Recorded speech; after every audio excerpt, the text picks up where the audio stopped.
Hey y'all, hey, it's your girl Shanika. Welcome to my channel. I hope y'all are having a blessed, wonderful day.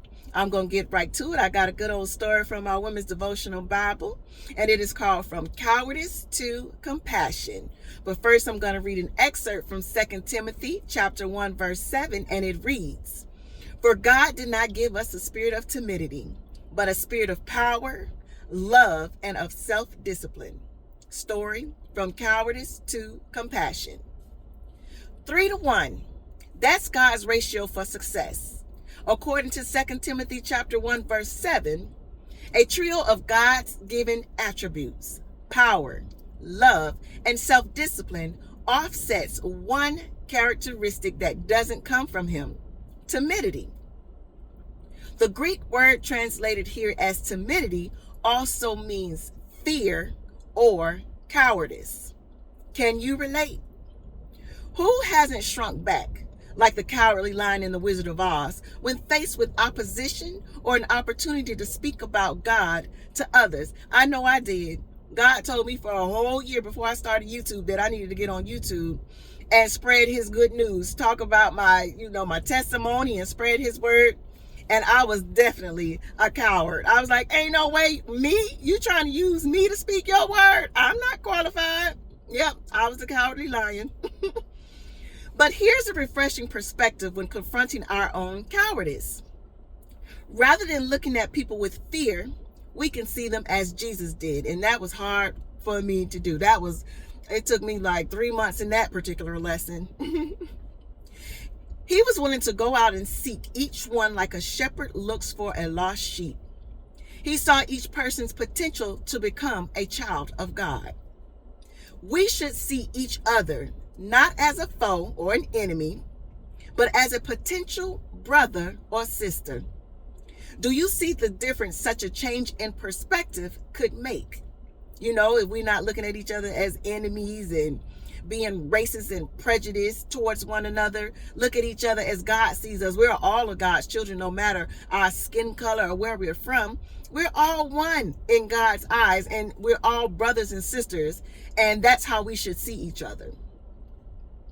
It can move us from cowardice to compassion if we see each other from that lens. Who do you know that needs to hear about Jesus? The entire world, okay? A family member, a co-worker, a next door neighbor, a friend? Have they heard you speak on every subject except eternity? Regardless of what is holding you back, God has already replaced your timidity with power, love, and self-discipline. Power. We can be confident in sharing God's message because he offers us the very same power that raised Jesus from the dead.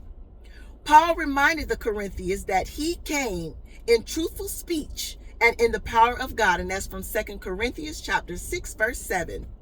That same power is alive and real and available to you, and I am a testimony of that power that I had no idea was within me. Remember, the disciples were worshiping Jesus, and they was afraid for him to die. And he was like, when he died and he was resurrected and came back, they was like, don't leave us. And he like, what? Y'all been following me this whole time. Y'all supposed to be learning what I'm doing, so y'all can, when I place my Holy Spirit inside of you, y'all will have the same power as me to do exactly what it is that I'm doing. That is the power that we have, y'all. I'm trying to tell you, we have that same power. The love. God, who is love, can fill us so that we can invite others into his welcoming embrace. Love that never fails. And see Corinthians chapter 13, verse 8. Love that never fails gives us the desire to share the very best news with others. The self-discipline. Self-discipline means that we have a sound mind, good judgment, and discretion. These concepts dovetail to make us men and women who have the wisdom to tell others about Jesus. We will meet people where they are, discern what their needs are, sense where the door to their heart is, and walk through it with the gospel message. And it took me a minute in that lesson as well, because when I started out, like when God wakes you up, you go into judgmental mode, okay? You forget all the stuff you did, and you're like, oh Lord, I did all of those things. And then you look at the people that's still doing it, and you like, you try to condemn them. But that's a lesson in itself with your self-discipline of, like it says, to meet people where they are, understand that you were in their position too. Discern what their needs are as you're listening to people. That's how you turn into, a counselor. You're actually listening, and you can discern what it is that they're going through, and the Holy Spirit placed the words inside of you, the right words to say to them. Okay, so that's, an example of that. Some reflection questions for y'all. In what situations have you suffered from the cowardly lion syndrome?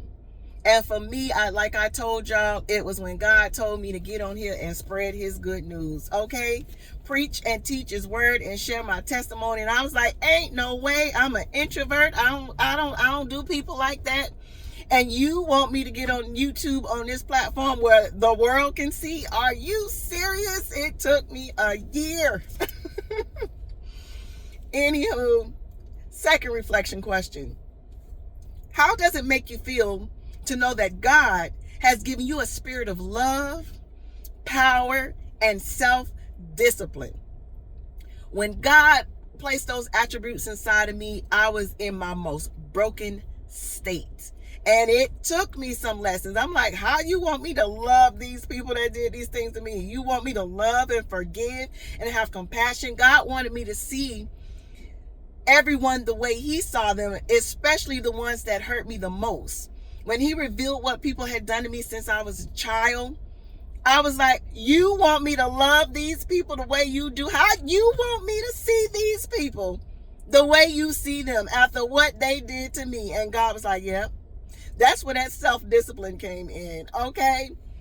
Because I had to keep myself together and not act the way I used to act or cut people off. I had to have that love, forgiveness, compassion. And those are lessons. That's not an overnight thing at all. It takes some work, okay?